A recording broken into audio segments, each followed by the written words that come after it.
हरे कृष्णा, राधे राधे। हम सभी खाटू श्याम बरबरीक जी का चरित्र श्रवण कर रहे हैं। आज का प्रसंग है घटोत्कच का विवाह। पुंडरीकाक्ष, आप तो जानते ही हैं, इस घटोत्कच का जन्म भीमसेन से हुआ है। यह उत्पन्न होते ही तरुण हो गया था। मेरे इस पुत्र के योग्य पत्नी कौन हो सकती है और कब कहाँ मिलेगी? महाराज युधिष्ठिर का वचन सुनकर भगवान श्री कृष्ण ने क्षण भर ध्यान किया और उनसे कहा, राजन, घटोत्कच के लिए योग्य एक बड़ी सुंदर स्त्री है जो इस समय प्राग ज्योतिषपुर में निवास करती है। नरेश, अद्भुत पराक्रम करने वाला मुर नामक दैत्य था, उसी की वह पुत्री है। मुर बड़ा भयंकर था। वह पाश में दुर्ग में रहता था। मेरे हाथ से युद्ध में मारा गया। राजन, उसके मर जाने पर उसकी पुत्री काम कटन कटा मुझसे युद्ध करने के लिए आई। वह भी पराक्रमी होने के कारण बड़ी भयंकर जान पड़ती थी। तब खड़ग और खेटक को धारण करने वाली उस दैत्य कन्या के साथ मैंने महासमर में युद्ध प्रारंभ कर दिया। मेरे शारंग नामक धनुष से छूटने वाले बाणों को उसने अपनी दिव्य खुखरी से काट डाला। तब मैंने उसका वध करने के लिए अपना सुदर्शन चक्र उठाया। यह देखकर कामाख्या देवी मेरे सामने आकर खड़ी हो गई। इस प्रकार बोली, पुरुषोत्तम, आपको इसका वध नहीं करना चाहिए। मैंने स्वयं ही इसको खड़ग और खेटक प्रदान किए हैं जो अजय हैं। कामाख्या देवी की बात सुनकर मैंने कहा, शुभे, अब मैं ही इस युद्ध से निवृत्त हो जाता हूँ। तुम इस कन्या को मना करो। तब कामाख्या देवी ने उसे हृदय से लगाकर कहा, भद्रे, तुम युद्ध से लौट चलो। ये माधव श्री कृष्ण युद्ध में अजय हैं। इन्हें कोई भी संग्राम में मार नहीं सकता। संसार में ऐसा कोई न हुआ है, न आगे कोई होगा जो युद्ध में इन्हें जीत सके। बेटी, औरों की बात ही क्या, साक्षात भगवान शंकर भी इन्हें परास्त नहीं कर सकते। बेटी, ये तुम्हारे भावी ससुर हैं, अतः तुम इन्हें प्रणाम करके युद्ध से हट जाओ।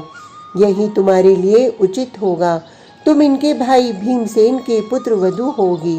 इन श्री कृष्ण के हाथ से जो तुम्हारे पिता थे उनकी मृत्यु हुई है, वह सर्वथा स्मरणीय है। इनके हाथ से मरने पर अब तुम्हारे पिता सब पातकों से मुक्त होकर विष्णुधाम को चले गए हैं।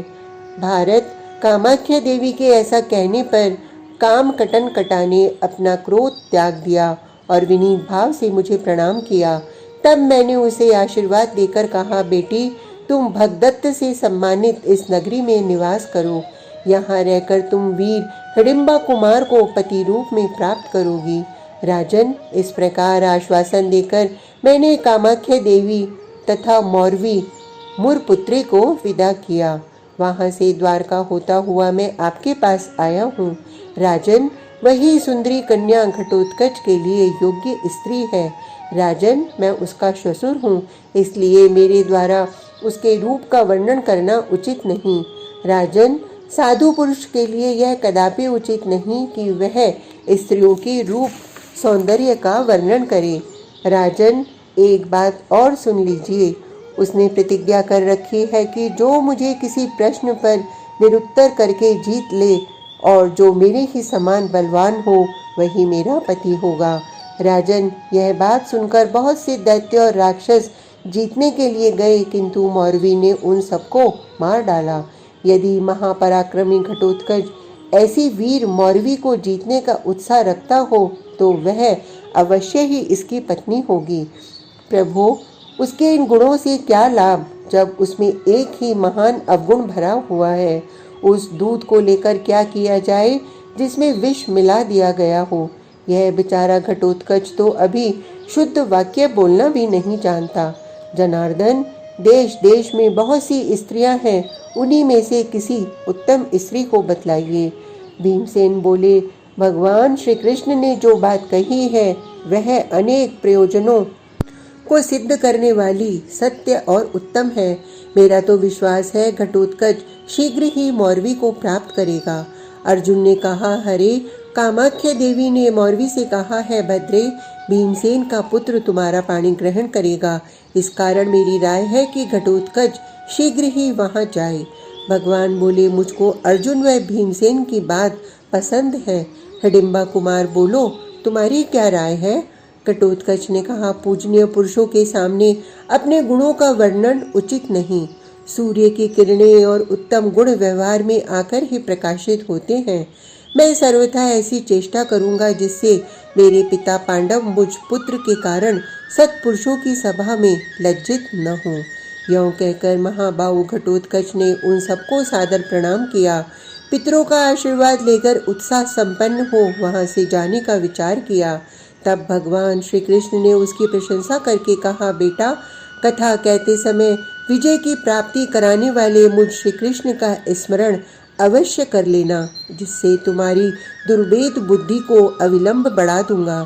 ऐसा कहकर श्री कृष्ण ने उसे हृदय से लगाया और आशीर्वाद देकर विदा किया। महापराक्रमी घटोत्कच सूर्याक्ष, बालाख्य और महोदर इन 3 सेवकों के साथ आकाश मार्ग से चला, जो दिन बीतते बीतते प्राग ज्योतिषपुर में जा पहुंचा। घटोत्कच ने प्राग ज्योतिषपुर से बाहर एक सोने का भवन देखा, जिसकी ऊंचाई 1000 मंजिल की थी, जो एक विशाल वाटिका में शोभा पा रहा था। वीर घटोत्कच ने मेरु शिखर की भांति सुशोभित होने वाले भवन के पास खड़ी सखी कर्ण प्रावर्णा को देखा। उससे घटोत्कच ने सरल भाषा में पूछा, कल्याणी, मुर की पुत्री कहाँ है? मैं दूर देश से आया उनकी कामना करने वाला अतिथि हूँ और उन्हें देखना चाहता हूँ। भीमसेन कुमार की यह बात सुनकर वह निशाचरी लड़खड़ाती हुई दौड़कर महल की छत पर गई, जहाँ मौरवी आनंद पूर्वक बैठी हुई थी। वह मौरवी से इस प्रकार बोली, देवी, कोई सुंदर काम का अतिथि होकर तुम्हारे द्वार पर खड़ा है। उसके समान सुंदर कांति वाला पुरुष त्रिलोक में नहीं होगा, अतः उसके लिए क्या कर्तव्य है, आज्ञा दीजिए। काम कटंकटा बोली, अरे, उन्हें शीघ्र ही मेरे पास लाओ, विलंब क्यों करती हो? कदाचित देव की सहायता से मेरी प्रतिज्ञा पूरी हो जाए। उस दासी ने घटोत्कच के पास जाकर कहा, कामी पुरुष, तुम उस मृत्यु रूपा नारी के पास शीघ्र ही चले जाओ।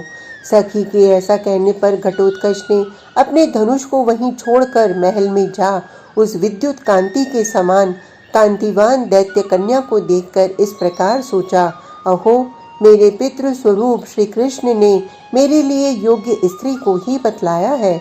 घटोत्कच ने कहा, ओ वज्र के समान कठोर हृदय वाली नारी, मैं अतिथि होकर तुम्हारे द्वार पर आया हूँ, अतः सत्पुरुषों के लिए जो उचित स्वागत सत्कार है वह करो।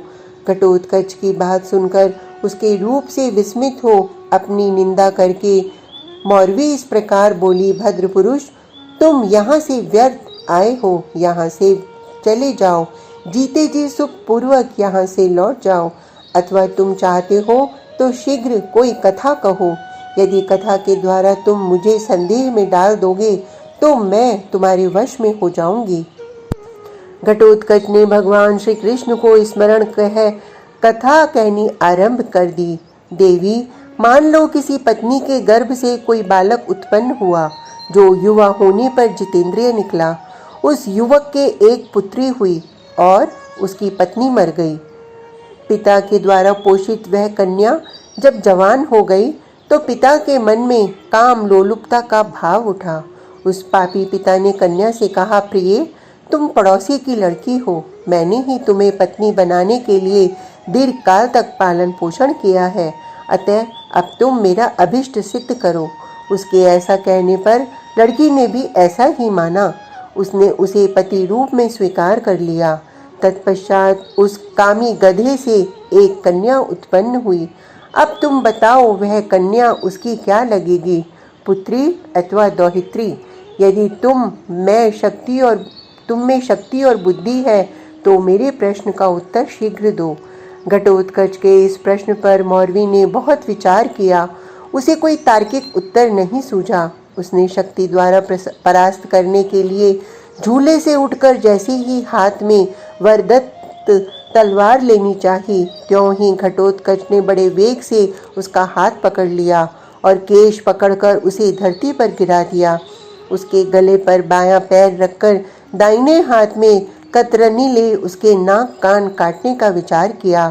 मौरवी ने बहुत हाथ पैर मारे, किंतु अंत में शिथिल होकर बंद स्वर में बोली, नाथ, मैं तुम्हारे प्रश्न और बल दोनों से परास्त हो गई हूँ। आपको नमस्कार है, अब मुझे छोड़ दो, मैं आपकी दासी हूँ। आप जो आज्ञा करेंगे वही करूँगी। घटोत्कच ने भी उसके विनम्र निवेदन को सुनकर उसे जीवित छोड़ दिया। घटोत्कच के छोड़ देने पर मौरवी ने पुनः प्रणाम किया। महाबाऊ, मैं जानती हूँ तुम बड़े वीर हो, त्रिलोकी में कहीं भी तुम्हारे पराक्रम की तुलना नहीं। तुम इस पृथ्वी पर 60 करोड़ राक्षसों के स्वामी हो। ये सब बातें मुझे कामाख्या देवी ने बतलाई थीं। मैंने सेवकों तथा इस शरीर के साथ सारा घर तुम्हारे चरणों में समर्पित कर दिया। प्राणनाथ, आज्ञा दो, मैं आपके किस आदेश का पालन करूं? घटोत्कच ने कहा, प्रिय मौरवी, जिसके पिता और भाई बंधु जीवित हैं, उसका विवाह छिपकर हो या किसी भी प्रकार उचित नहीं। इसलिए अब तुम शीघ्र ही मुझे इंद्रप्रस्थ ले चलो। यही हमारे कुल की परिपाटी है।